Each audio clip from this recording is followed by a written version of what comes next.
Welcome to the Money and Mortgages podcast. I'm your host, Adam Coleman, accredited financial counselor and mortgage planner. Join me as I speak with fellow industry experts on all things personal finance. Welcome, everyone. This is your host, Adam Coleman, and today we're going to be diving into the world of retirement planning. We're going to discuss ways to calculate the amount somebody might need to retire and specific steps to take prior to and during retirement. So returning to the show, I'm happy to be joined by Marcus Fryar with Fryar Financial.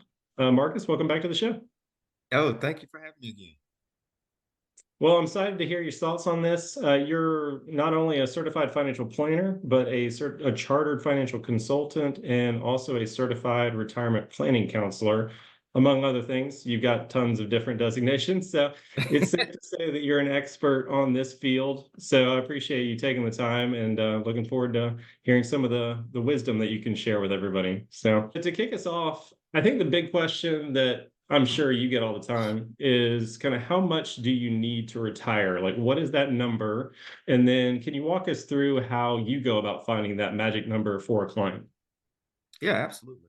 So we use, of course, financial planning software to help us in this process. First thing I like to do with clients as we go through that process is identify their goals and their concerns. Many of us have some of the same ones: outliving our money, long-term care event, taking care of parents, paying down debt. So prioritizing where they are, what they're trying to accomplish first. And then I tell them to dream. I say, I need you to dream. If you want a second house, a house at the beach, you want to travel every year, I need you all to write that down. And then what we do is we take their budget, their retirement budget, basic needs, basic living expenses, with their goals and wishes. And then we just take the resources they have, 401ks, IRAs, cash, whatever those resources may be, and they go into the financial plan. And then at that point, we're looking at longevity for them and seeing how long do we need to make this money last. And if we get started in the process early enough, usually no time is too early to start, because the more we can get ahead of this, the more I can delve down into a really good number to tell people to put away. But as we're getting closer to retirement, then it becomes, okay, we may have to tweak. You may have to work to 63 instead of 62. That improves our plan success. We may need to cut the vacation from $8,000 a year to $6,000 a year. But now we're playing with those levers, and our software is really neat because we can give them, once we kind of get a basic plan, we can give them what's called a play zone on their side, and they can pull these levers back and forth and see in real time Mhm. the success of their plan. So it's really nice. And then that's an ongoing process with the client to each year. Something's changed.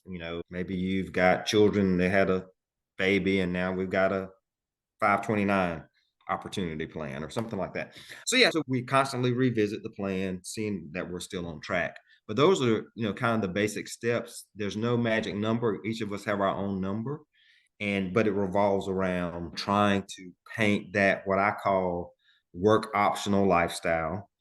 We generally see people fall into these three categories: families first, second, and third.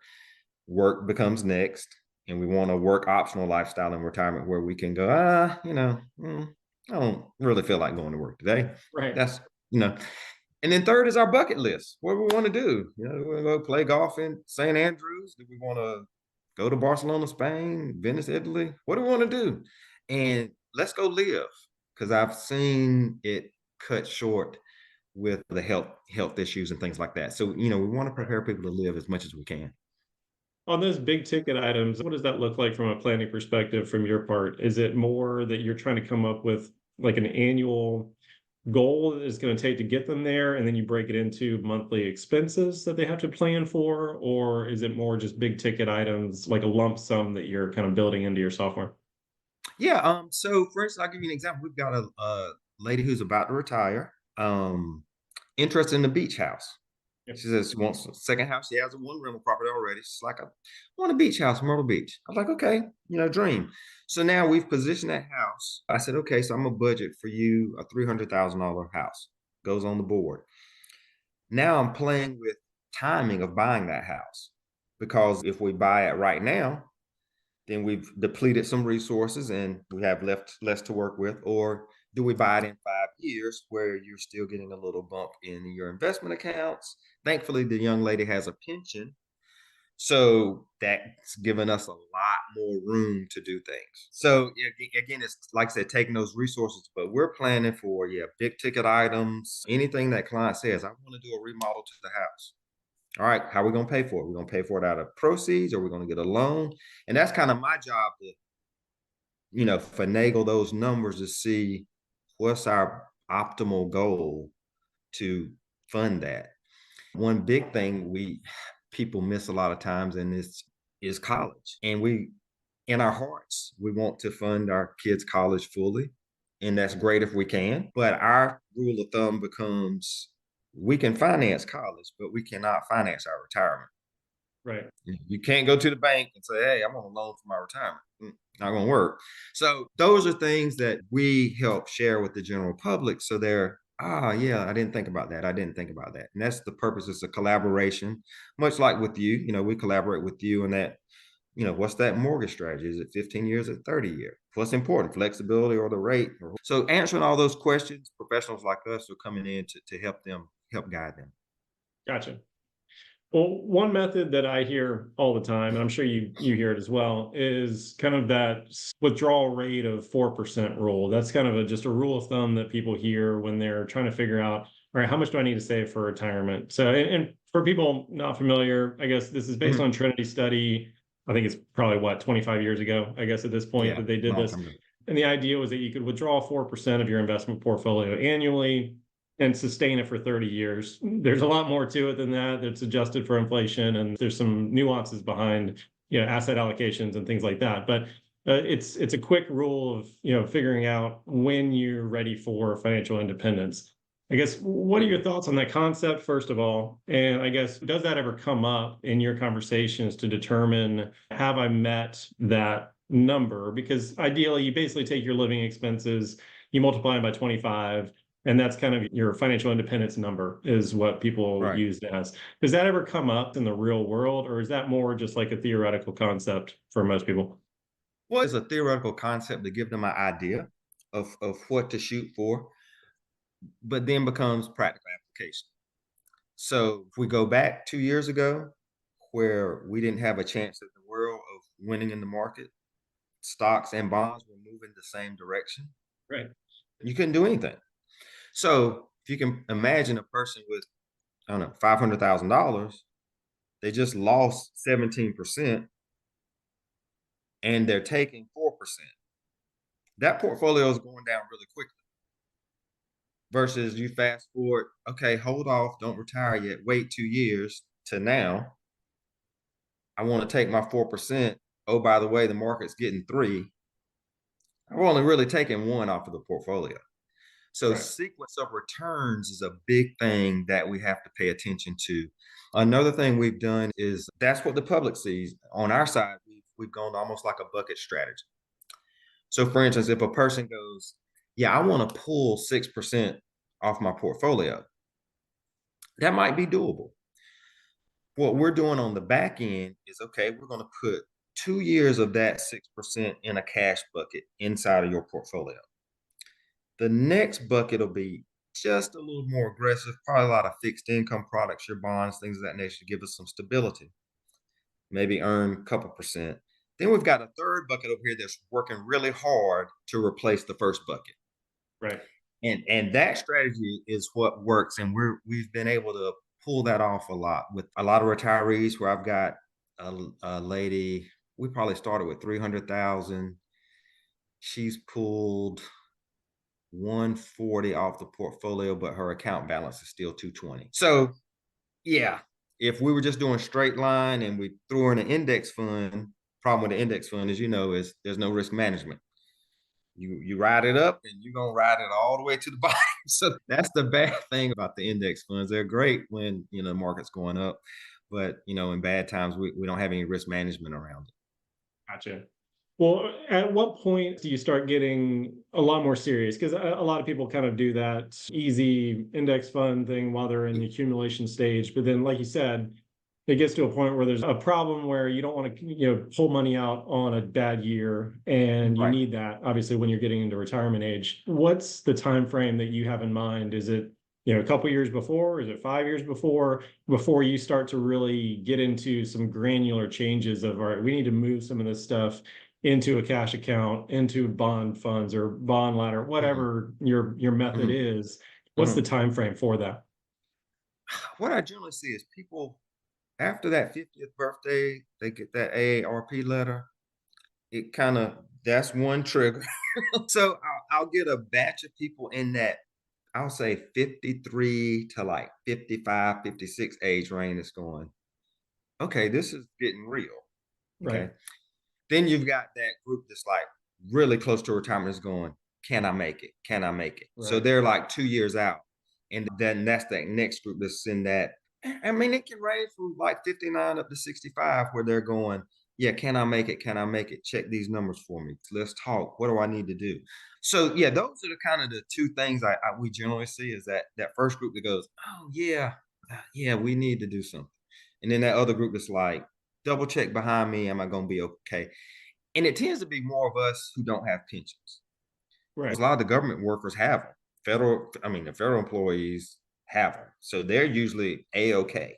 But it's regular corporate employees where pensions are going out the window and we're having to take control of that situation. So What does it look like, I guess, on a more granular level? Or is there a specific rule of thumb that you use for your clients in terms of how many years of cash, and then how many years of that second bucket that you were talking about? And then obviously everything beyond is more aggressive, but mhm. are there specific, timeframes that you have in place? Yeah, so of course the software has mortuary tables in it that says, hey, you're a female, you generally you can probably live to 94, males 92. So we start there. Next thing I look at their family. How old is your mom and dad? Your mom and dad 93, 94. Okay, we got a good chance you can get to 93, 94. So we start planning. Cool thing is the software has a toggle button. So we've got a couple different testing things we can do. Bad market. What happens if the market's just terrible? Boom, can we make it? What happens if I have a long-term care event, need to be in care for 3 years? Can I make it? Oh, what if I live past 94? We just pull the slider out and it, calculates in real time. Yeah, here's your probability if you can't make that. So as we're, getting, like I said, now we're getting into the weeds. And then on my side, I'm going, okay, what we try and do is paint the different pictures. So if this happens, we do this. But if this happens, we do this. And if this happens, we do this. And so once we can get granular and go, yeah, if the market kind of turns on us these 5 years, maybe we slow down what we're pulling out, pull back on something. But by the same token, with one of my younger clients, had a conversation that goes, you're okay. You actually can lessen what you're putting in your 401k today and go live a little bit today. She was Nice. like, I can. I was like, yes, you can. And so that was helpful to her to go, oh, wow. First, she can make it. And two, she was, you know, kind of hemming herself up. And she's like, oh, I can go do some things today. I'm like, yes, you can go do some things today. And so that's good to hear. So that's why it's good to kind of sit down with someone else who can rubber stamp what you're doing and just give you the confidence that you're going out and you're gonna make it.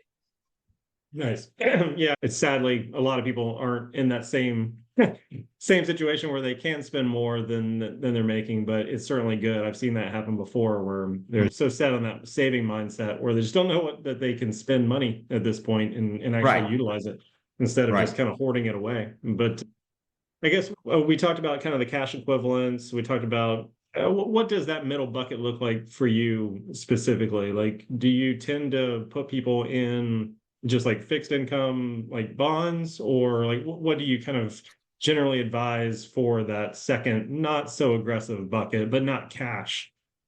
Right. Great question. So last year, as Feds were raising rates, we had probably every one of us, our bank sent us something about a CD. Right. Okay. So, CD, CD, CD. So some guys that do a lot of our investment portfolios who are much smarter than me, who are looking at stuff every day, like Marcus, do not let your clients go into a CD. I'm like, why, David? He goes, this is why. He says, all right, they go into the CD, they're locked in for a period of time. Now, if Feds raise rates again, they don't share in that raising of the rates. So what we've done in the interim for short-term cash, like I said, bonds, we've gone short duration to get some of the rockiness out of them. So shorter time frame. We've been going with the iShares government floating rate bond fund. It's paying the same thing that a CD is paying, but we don't get locked into the time frame. Right. Okay. So we're sitting there now until we see the Feds bring rates back down. Mm-hmm. Once rates come back down, we'll get off the sideline, jump back into some bonds. Rates go back up. Those you've got a few bonds you're still holding on to, but if rates go back up, then those bonds become more valuable. So yeah, but that bucket, like I said, looks a little more safer.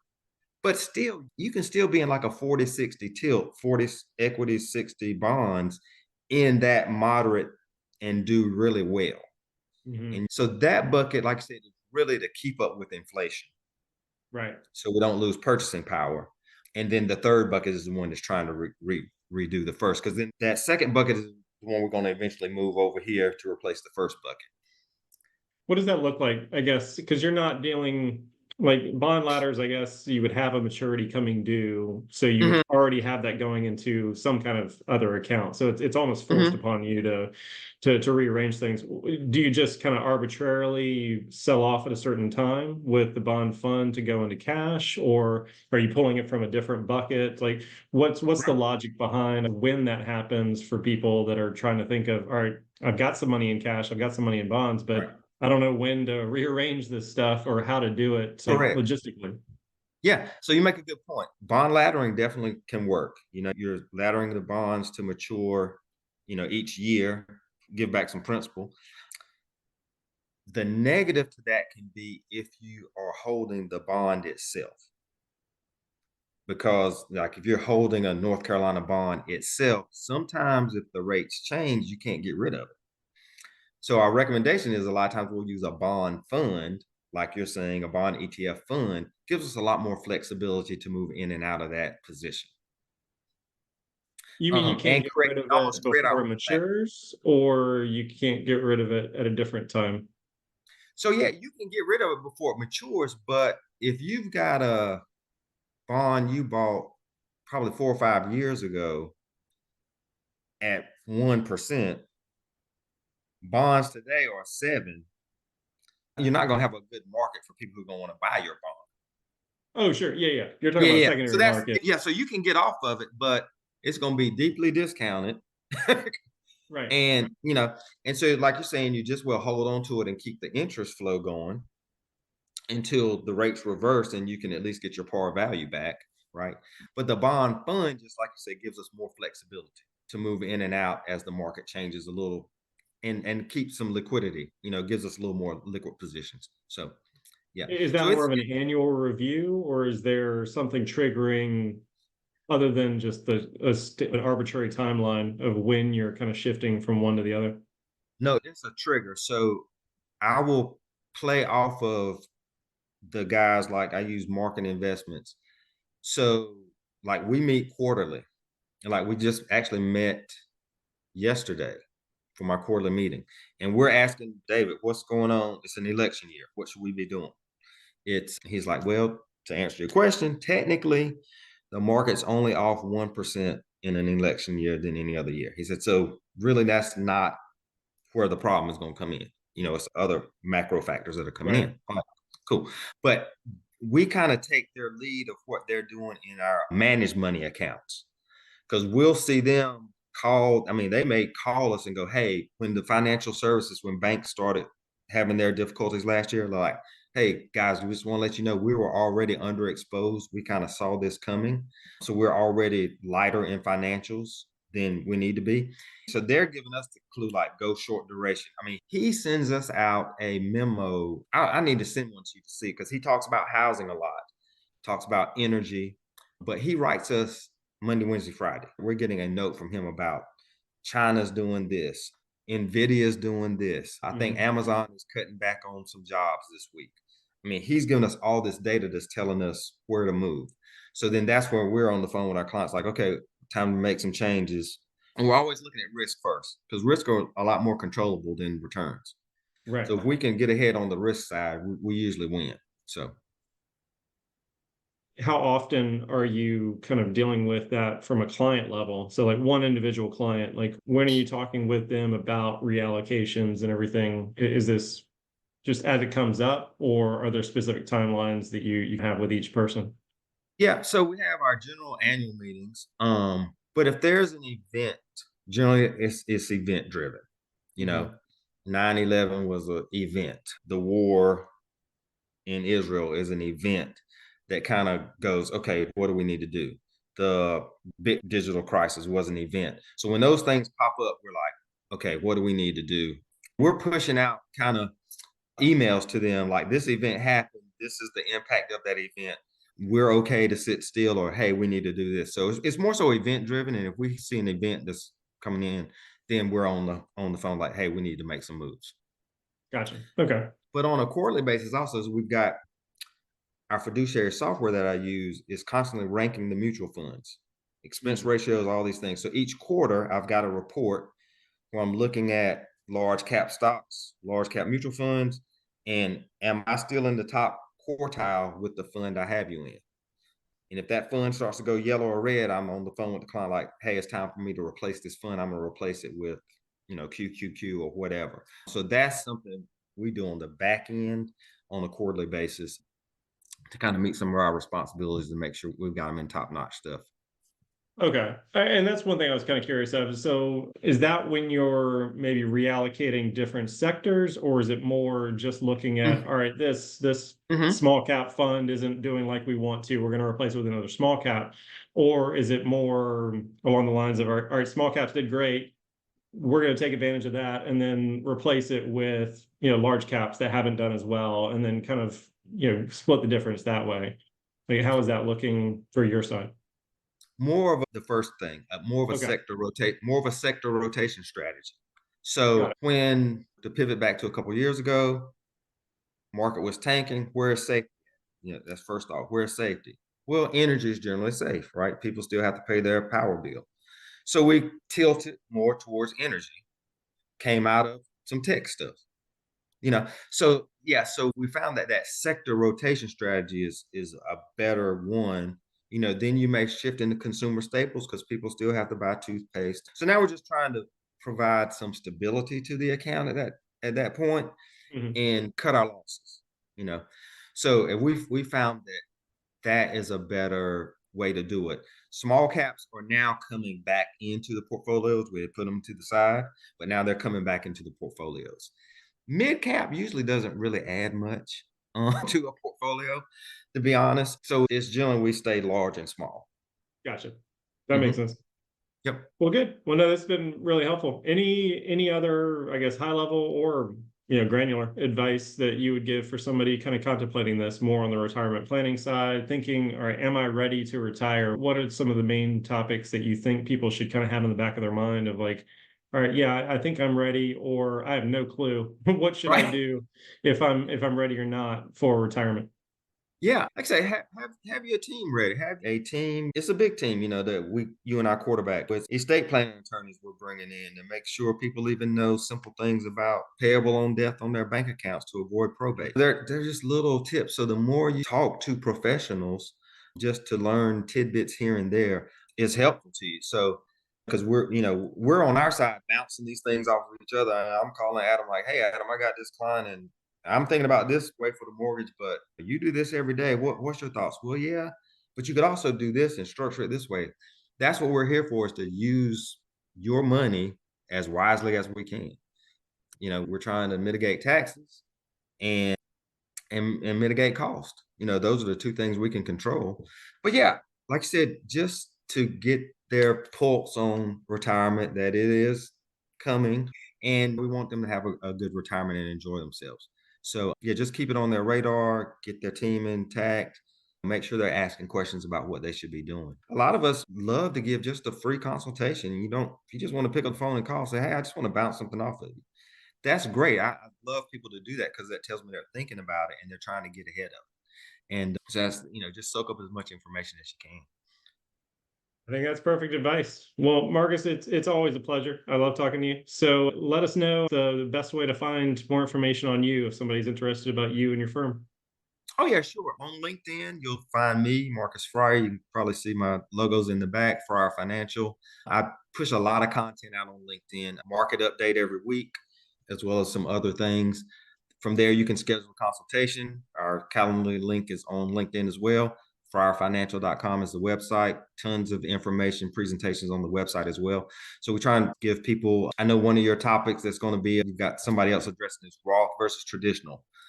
We've got an article on there about that. So, there's tons of information on the website, but feel free to give me a call or set up an appointment. I'd love to talk to you. Perfect. Well, I'll make sure to include all those in the description. Definitely check out his link. So always helpful. I appreciate all the advice and you always being there to answer all my questions as well. So Oh, yeah. it's been a pleasure. Thanks, Adam. Great All right. job. Thanks, Marcus.